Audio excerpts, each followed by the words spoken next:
When Evelyn brought up divorce for the 6th time, I finally agreed. But when she was about to sign the agreement, she panicked. There's a 30-day cooling-off period. You can regret it anytime, and I won't hold it against you. I looked at the man standing beside her and let out a mocking smile. Whoever regrets it can go straight to hell. On the day we went to get the divorce certificate, she grabbed my hand again. We've been together for more than 10 years. Are you really this heartless? Willing to cut it off just like that? Once again, I looked at the men behind her and told her, you've already done something wrong, and when you do something wrong, you take the punishment. And her punishment was coming soon. Chapter 1. 2 months before the company went public, I had someone send a message to Evelyn. Tell her, I agree to the divorce. A few minutes later, my phone rang. It was an unfamiliar number. Evelyn is in a meeting. I'll have someone bring you the divorce agreement. The voice on the other end was a man's. Barely able to suppress his excitement, I recognized him. It was Robert, the man Evelyn fell in love with at first sight. All right, I replied, about to hang up. But then I clearly heard Evelyn's voice coming from the other side. Robert, who's calling? Hearing her voice actually felt unfamiliar. We hadn't seen each other for 8 months. I couldn't help but drift off, remembering the words she told me 8 months ago. Simon, you're insane. I want a divorce. After saying that, she never contacted me again. Ever since then, she blocked every way I could reach her. And just like she said, unable to find her, I really did lose my mind, contacting all her friends one by one until they were so annoyed they blocked me too. And still, I couldn't find her. I know Evelyn. As long as she doesn't want me to find her, I never will. During that time, I cried every day, couldn't eat, couldn't sleep, watching me grow thinner by the day. My father was so scared he stayed by my side constantly. It's nothing, just a spam call. After Robert said that, my call screen returned to normal. The wallpaper was a photo of Evelyn and me back in our school days. She was bright and youthful. I was sunny and handsome. We were the golden couple in everyone's eyes. But when did I become the lunatic she called me? When did I become the deranged man she described to her friends? I thought about it. It was probably the moment Robert first appeared in front of Evelyn. Chapter 2. 1 year ago, Evelyn and I attended a friend's wedding. Right before the ceremony began, one of the bridesmaids couldn't participate because she got sick from something she ate. So our friend pulled Evelyn in at the last minute to fill in. As the wedding music started, Evelyn went on stage hand in hand with the groomsmen, dancing along with the melody. The groomsmen danced skillfully, guiding her, whose limbs were nowhere near coordinated, into the rhythm, and the awkwardness of the last-minute replacement gradually faded with the atmosphere. Sitting below the stage, I watched them go from holding hands, to their fingers tentatively interlacing, from stiff expressions to gazes that seemed to understand each other. My once calm heart skipped a beat, then suddenly pounded like a drum. On the way home, I stayed silent, thinking about how Evelyn had never crossed any lines during all the years we'd been together. I couldn't believe what I had seen at the wedding, nor did I dare think deeper about it. Yet the whole ride, her mood was unusually good. She hummed the song they danced to at the wedding, and only when she caught my gaze did she realize she might have been a little too happy. What's wrong? Perhaps sensing my displeasure, she asked nervously, are you still feeling unwell? I stared at her silently, though her face was full of concern. The spark of desire in her eyes only burned brighter. You really enjoyed dancing with another man, didn't you? I asked sarcastically. Her expression froze. Her face immediately fell as she slammed her hand onto the steering wheel. It's my best friend's wedding. Am I not allowed to be happy? Simon, do you have to make these groundless accusations? Groundless accusations? I looked at her in disbelief. The woman who once claimed to love me with her life was now snapping at me over some stranger. If the look she used to have when she loved me wasn't now appearing in her eyes for another man, I wouldn't have felt this terrified and uneasy. We stayed silent the rest of the way. When she dropped me off at home, she drove off without saying a word. I still can't forget how resolute her back looked in that moment. That was the first time we fought, and the first time she completely ignored me afterward. Chapter 3. Back home. I kept replaying what I had said to her, wondering if I had truly gone too far. Maybe I was really being petty. So when I couldn't reach her past midnight, I panicked. I lost my mind searching for her. Near dawn, one of her friends posted a new photo on her feed, with location. Evelyn was in it, and sitting right beside her was Robert. Their bodies leaned toward each other, just like a pair of secret lovers trying not to expose themselves yet unable to resist being close. A surge of rage exploded inside me. I followed the location and searched the place room by room. Finally, in one of the private rooms, she and her friends were each wrapped in the arms of their respective male companions. Amid their laughter, someone spoke up. Evelyn, after being with Simon for more than 10 years, do you still love him? Aren't you tired of it?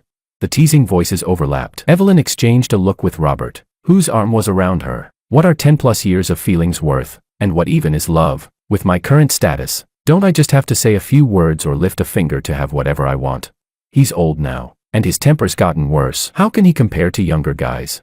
After saying that, she gazed at Robert with affection and lifted her head to kiss him. They kissed passionately, like lovers who had been forcibly separated and finally reunited despite society's judgment. The world spun around me. The woman I had loved for more than 10 years was, at that very moment, abandoning her own husband and kissing another man. My fists clenched tight. At the height of their heated kiss, I shoved the door open, grabbed a wine bottle from the table, and smashed it toward Robert's head. The sudden attack terrified everyone in the room. They froze, too shocked to care about Robert clutching his bleeding head. So what am I to you? Just another piece in your game. Are you a rabid dog that bites anyone you see? Evelyn screamed when she saw the blood running down Robert's head. She rushed forward, trying to snatch the broken bottle from my hand. I pulled my hand back, pressing the jagged bottle neck against Robert's throat. Do you even know who I am? If you want to play the homewrecker, then crawl back into the gutter where you belong. I don't go easy. Stop, Simon. Don't hurt Robert. Evelyn grabbed the bottle, and even when the sharp edges pierced her hand, she refused to let go. The room fell into instant silence. Droplets of blood hit the floor one by one, like knives stabbing straight into my chest. She would go this far, for Robert.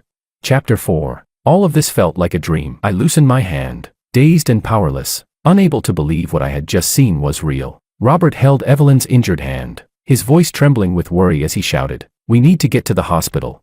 Only then did everyone react. They all rushed forward to surround the two of them, afraid that I would lose control again. During all of this, Evelyn didn't glance at me even once. She no longer cared about me, nor did she care about the years of our relationship. At that moment, I could no longer feel any physical pain. The instant she chose to protect Robert, my heart had already been torn to shreds. Thinking back over the years, even during the early days when we were starting our business, when I was bullied outside, she only listened quietly to my complaints. If she had just once stood in front of me and told others not to bully me, that would have been enough. But not even once. What did she take me for? Someone to suffer with her but not to share joy with. A temporary companion she could lie beside but never truly acknowledge.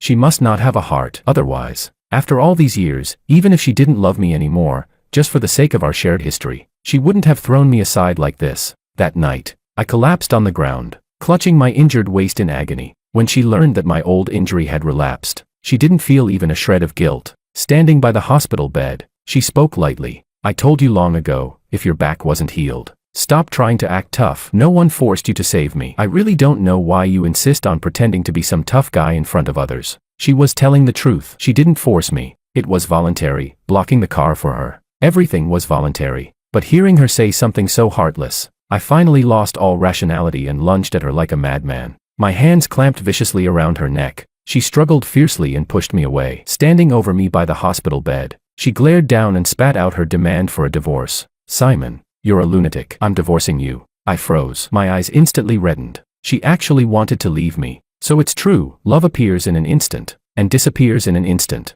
Chapter 5. A knock on the door pulled me back to reality. It was someone Evelyn had sent to deliver the divorce agreement. I skimmed through it quickly. Aside from all existing properties being allocated to me, nothing else was mentioned regarding asset division. She did own several properties, and on the surface this seemed favorable to me, but compared to the shares she was about to have once the company went public, it was practically the same as being left with nothing. The company grew because of our joint efforts. It was only after my injury that I handed full control over to Evelyn, and now she wanted to kick me out so quickly. I couldn't believe how eager she was to burn the bridge after crossing it. I gathered our household registration booklets, our marriage certificate, and the divorce agreement, then went straight to the company to find Evelyn. I hadn't been to the company in a year, and all the employees had been replaced. When I walked in, the receptionist called 2 security guards to block me at the entrance. "I'm here to see Evelyn. Call her out."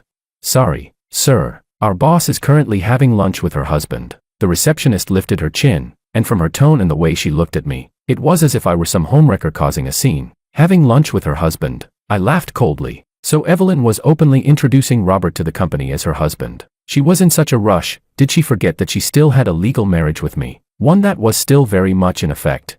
"Call Evelyn. Tell her Simon is looking for her." Hearing the firmness in my voice, the receptionist and security guards exchanged looks before the receptionist took her phone and stepped aside to make the call. A while later, Evelyn returned, with the tall and upright Robert following behind her. He placed a protective arm around Evelyn's shoulders, looking as if he were shielding a delicate treasure. The moment Evelyn saw me, her steps faltered. She subtly shrugged off Robert's arm and walked toward me. "What is it?"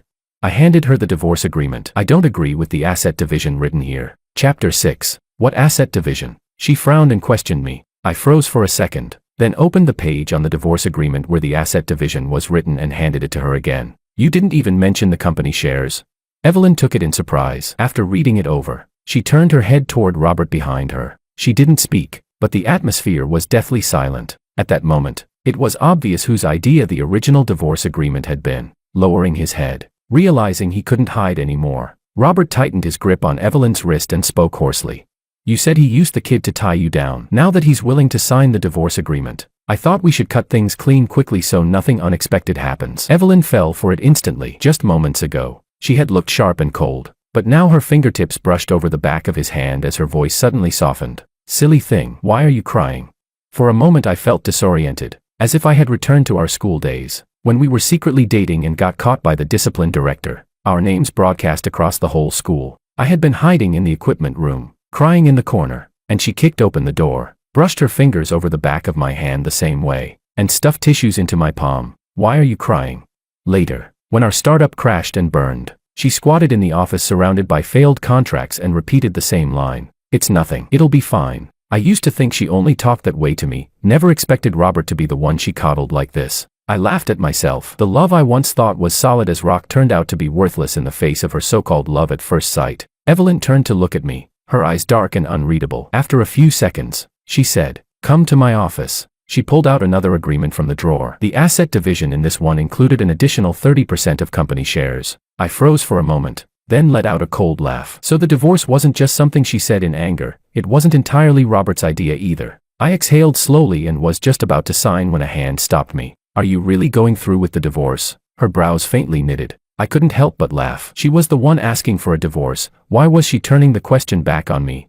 Since the moment you met Robert, you've had someone bring up divorce to me 6 times. She froze and said, impossible. Chapter 7. Evelyn paused, her lips moving slightly before she finally spoke. Simon, life is meant to be lived, not counted. I didn't even know I asked 6 times, yet you remember so clearly. I was speechless. Every time she brought it up, it was like a knife stabbing into me. Each time nearly took half my life. How could I possibly forget?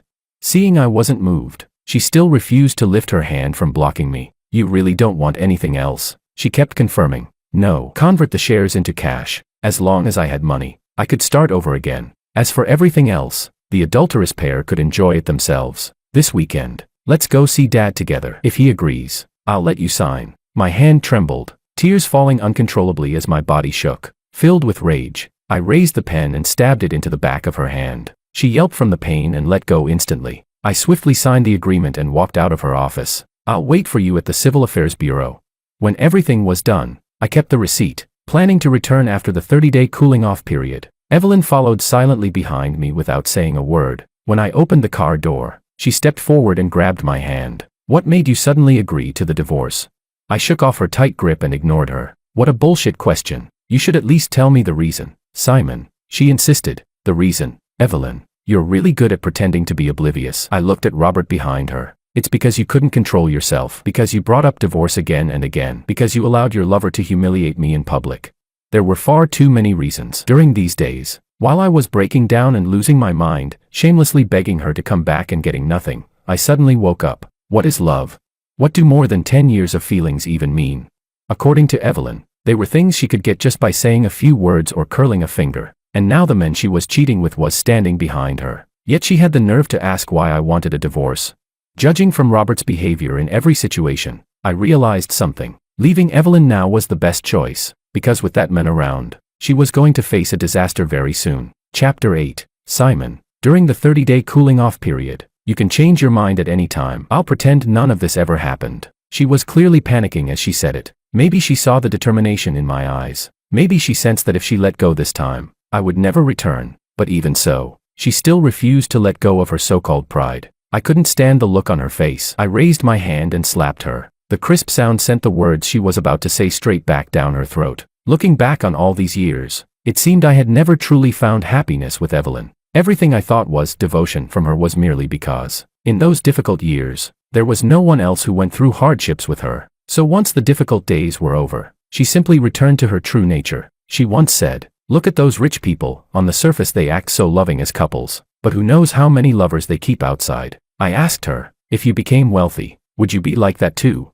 She was stunned for a moment, then burrowed into my arms and said, "How could I? I'll always love you." I trusted her too much. I actually believed she was different from others, believed she would always love me. So much that I ignored the guilt and hesitation that flashed through her eyes when she said those words. I thought that after all our years together, sharing hardships and building everything from scratch, our bond would be stronger than anyone else's. Even after discovering she was with Robert, I still held onto a tiny shred of hope that she might return. I was wrong to trust her, wrong to trust every lie that came out of her mouth. These memories were too painful. I didn't want to fall into them again. All I wished for was to escape this swamp of a marriage as fast as possible. I had the ability. Why should I stay beside a woman who betrayed me for the rest of my life? Evelyn held her face, staring at me in disbelief. Behind her, Robert rushed forward, lifting his hand to strike me, but Evelyn grabbed him before he could. "Don't you dare hurt him." The scene was almost identical to before, same people. Only the roles had reversed. "Evelyn, don't stop me. He hit you." Robert was furious, wanting to hit me with his other hand, but Evelyn shot him a look that froze him in place. He snorted and turned away angrily. "Simon, you weren't like this before. You never got angry because of another man. Don't worry, as long as you don't divorce me, I can let everything go. You're forgetting, back when we were building the business, those bosses." In her panic, she blurted out truths she had never admitted before. "So you do remember it was the two of us who built the company?" I roared, slapping her again. "I helped you build your career, not so you could become shameless, not so you could cheat, not so you could get yourself a lover. My father sold his house to support us, sold every keepsake my mother left. He even baked under the summer heat and froze in the winter to help you do product research. You have no conscience." I screamed hysterically at Evelyn. Whenever I thought of my father, my heart felt like it was being ripped apart alive. My father loved Evelyn dearly, treated her like his own daughter. Because of me, he devoted all his affection to both of us. If he had known that the son he loved most was being deceived like this, how much would it have broken his heart? "I'll buy the house back. I'll buy back your mother's belongings. I'll return everything. Okay." Evelyn clutched my hand tightly, refusing to let go. Her tone was somewhere between begging and a last desperate cry. "It's too late. Everything is too late." I took out my father's death certificate from my bag. Evelyn accepted it. When she saw what it was, her lips trembled, and a trace of red gathered in her eyes. "What happened? Dad was so healthy. How could he die?" I shut my eyes in pain, my mind filled with the scene from the day he passed away. Chapter 9. During that period, Evelyn's cold violence had pushed me to the brink of collapse. My psychological defenses had already crumbled. After failing to persuade me, my father prepared to go find Evelyn himself, but not long after he left, I received a call saying my dad had been in a car accident. When I rushed to the hospital in panic, all that was left on the bed was my father's body covered by a white sheet. Numbly, I lifted the sheet. His face was mangled beyond recognition. Bright red blood had soaked the sheet completely through. In my helpless panic, I called Evelyn countless times and sent countless messages, but everything sank into silence. In that moment, it felt like I suddenly woke up. She wasn't the perfect woman I once imagined. She was unreliable. I handled the funeral alone. After settling everything, I had someone deliver a message to her. My decision to divorce wasn't out of anger, nor because she had another man. It came from the realization after losing the person closest to me. But the cost was far too great. So great that for a moment, I almost wished to leave this world together with my father. The doctor told me my father didn't die immediately. He held on to say one last sentence to Evelyn. He hoped that the son he loved most could live a healthy and happy life. I no longer had the right to die. Carrying on my father's wish was the last comfort I could give him. "Do you know? My dad collapsed right at the entrance of your company." "Forget it." Saying more was pointless. She had no heart, she wouldn't care. I drove away, not giving her any chance to speak. In the rearview mirror, Evelyn's hands fell limp at her sides, her eyes empty and dazed. My phone buzzed. It was a message from her. "Where is Dad buried? I want to visit him." Seems like she removed me from her block list. I didn't reply. Instead, I added her to mine. My father wouldn't want to see her. After returning home, I packed all of Evelyn's belongings and sent them to the company. I contacted an agent to list the house for sale. That house was where we lived for more than 10 years. There were too many traces of Evelyn. I didn't want to stay there anymore. Chapter 10. I moved into my new home. It was the house I bought with the company's very first earnings. I thought that if I just endured quietly until the day we received the divorce certificate, everything between us would finally end. But 1 week before the final date, Robert suddenly showed up at my door. "You really made it hard for me to find you." The moment I opened the door, a bucket of foul-smelling water was dumped over my head. Before I could react, 2 men pushed me back inside the apartment. "So you're the one who meddled in my brother's relationship?" I stumbled from the shove, my back slamming against the shoe cabinet. The physical pain wasn't nearly as frightening as the two burly men glaring at me. Even though I was the one being cheated on, I knew explaining was useless now. Quietly, I reached into my pocket, relying only on instinct, and dialed that number. Tomorrow. Don't get any funny ideas. Don't let Evelyn hesitate for even a second. Got it?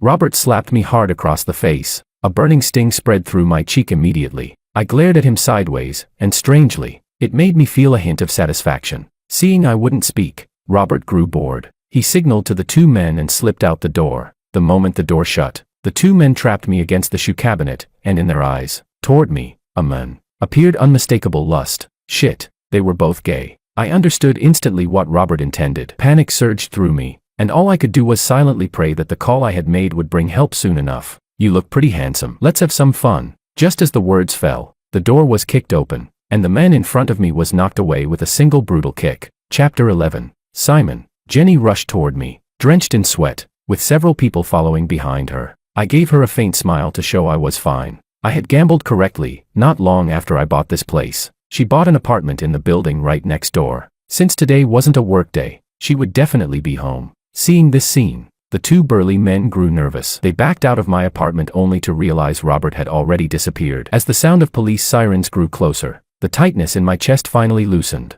What happened? Who are these people? Jenny helped me up, asking anxiously. They're the people your sister's lover sent. I didn't hide anything and told her everything I had kept from her before. Jenny went from shock to gradual acceptance. After all, she probably knew better than anyone what kind of person her own sister was. I was taken to the hospital, and Evelyn rushed over after being notified. Seeing Jenny taking care of me, she stormed forward and slapped Jenny across the face. Jenny refused to back down. The two of them started fighting right there in the hospital room. I lay on the bed quietly watching them. They were biological sisters, but their relationship had never been good. It wasn't until a nurse arrived with security guards that they were finally pulled apart. Let me tell you, if I hadn't arrived in time today, you'd be facing another criminal charge. Jenny wiped the blood from the corner of her mouth and glared at Evelyn. Their relationship hadn't always been bad, it only started deteriorating after Evelyn and I began dating. Still, Jenny had treated me fairly well. She helped me a lot during the early days of the startup. I had asked Evelyn why she and Jenny had drifted apart, but she always brushed the question aside. Are you okay? Evelyn ignored her sister, grabbing my hand anxiously. Just then, the police entered to take my statement. They told me the two men had been arrested, but they refused to identify the mastermind. What men? What mastermind? Evelyn asked, confused. When she learned the whole story, she immediately pulled out her phone and dialed a number. She swiped anxiously across the screen, again and again, but received no answer. Damn it, she cursed and rushed out. Chapter 12. I completed a medical injury assessment, and combined with the break-in and the attempted assault, these charges were enough to send Robert to prison. Evelyn changed completely. She became overly attentive at the hospital. If you're doing this to make up for your lover's crimes, you really don't need to. At my sarcasm, her hand, which was feeding me, paused. I'll show you. Honey, let's go back to how we were. Okay. Her voice was soft, as if all the hurt she'd caused me had never happened. Go back. Will my dad come back? Evelyn, if my dad could come back, I would go back with you and let the past go. She threw her arms around me, her voice trembling. I was wrong. I was wrong. I'll do anything if you'll just forgive me, I sneered. Then give the company back to me and tell me where Robert is hiding. How about that? I wasn't sure whether it was the mention of the company or Robert's name that struck her nerve. She shot to her feet, her facial muscles twitching unnaturally, her voice sharpening with anger. Do you love money that much? You don't care about our years together. Of course I love money. Didn't you become wealthy and then throw away our years of relationship just like that?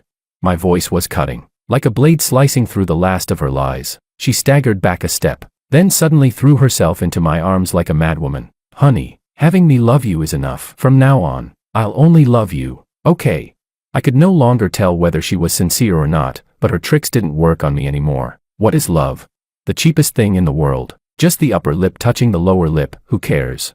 Forget it. Keep that cheap love for yourself. Whether it's the company or Robert, you won't be able to protect either of them. I pushed her away, curling my lips into a solemn smile. I wanted her to understand. When you do something wrong, you take the punishment, and her punishment was about to begin. Chapter 13. Actually, on the second day after our first visit to the Civil Affairs Bureau, I contacted the employees Evelyn had kicked out. These were the very first people who built the company with me from the ground up. After my injury, Evelyn used all kinds of excuses to force them out. Once I reached them, They all said they were willing to work with me again. At the same time, one employee revealed a piece of information. It was Robert's idea to get rid of them. And now most of the company's staff were Robert's relatives and old classmates. I was stunned. I had always thought Evelyn and Robert's love at first sight happened at that wedding. Turns out they had already been secretly involved long before that. No wonder at the wedding they seemed suddenly familiar, suddenly interlocking fingers so naturally. And no wonder when I went to the company, the employees only acknowledged Robert as her husband.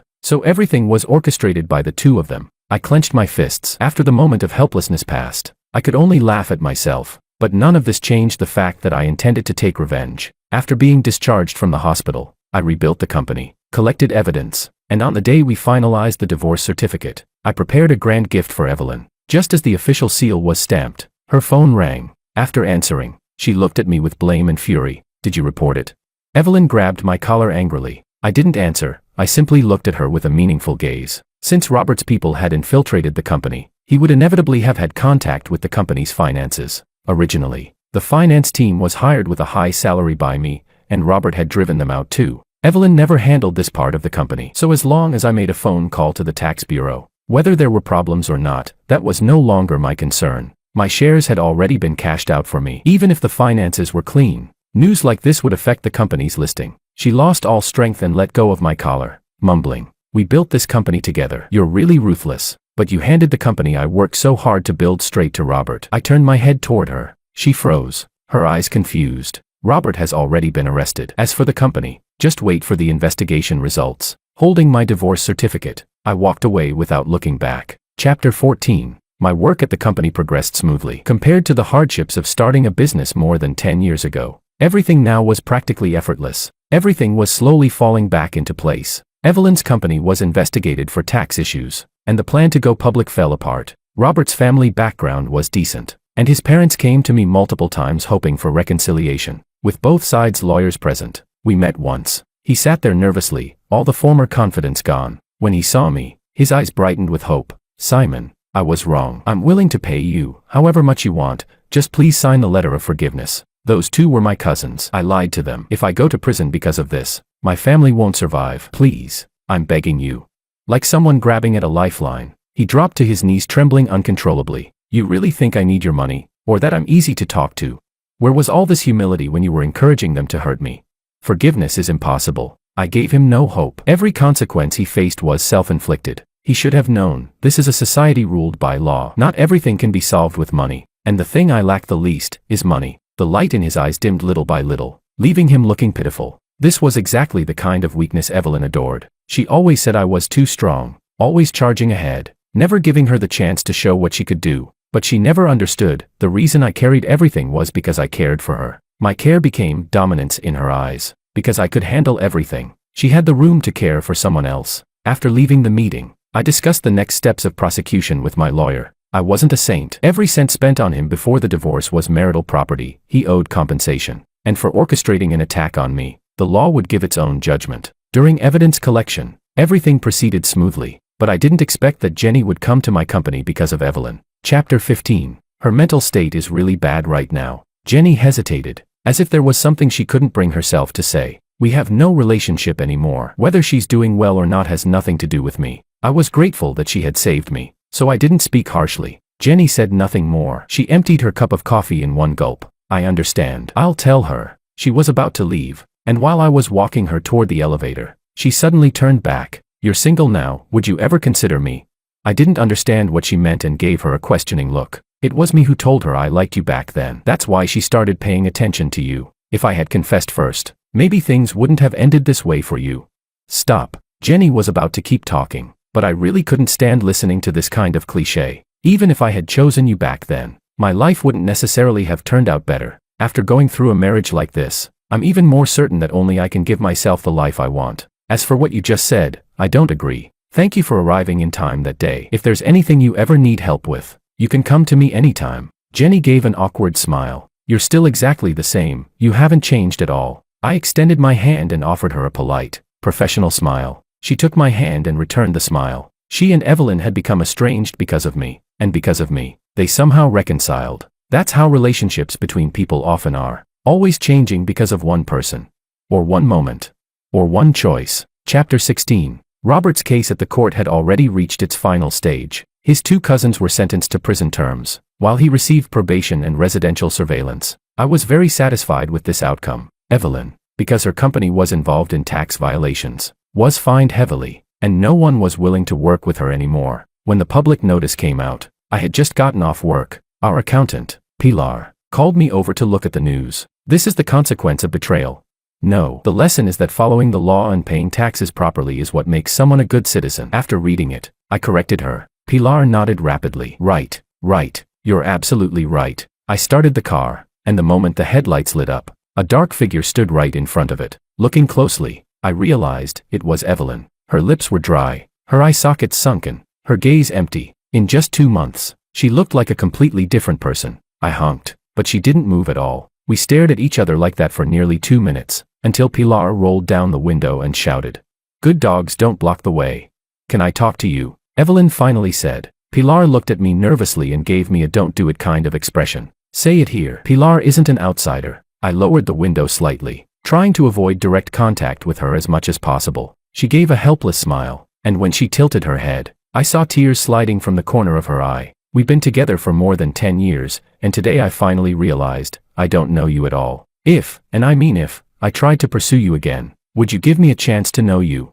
I'll make it up to you. We can still have our own child in the future. Evelyn was breathing rapidly as she spoke, her face pressed against the car window, desperate to hear a positive answer from me. It takes countless days and nights for people to build a relationship, but resetting everything takes only a single instant. Between you and me, there is no trust left. Evelyn, I agreed to divorce you not to give you a second chance, but because I finally let go. I rolled the window up, giving her no more chances to speak. Regret that comes too late is nothing more than an illusion, unreal and meaningless. In this relationship, I was betrayed, humiliated, and abandoned. I had been passionate, had gone mad, and had calmed down. What truly killed this relationship were her actions, each moment enough to cut me apart piece by piece. Well done. I thought you might go soft. Pilar patted my shoulder, still looking like she had just had a scare. I smiled at her. How could I possibly go soft?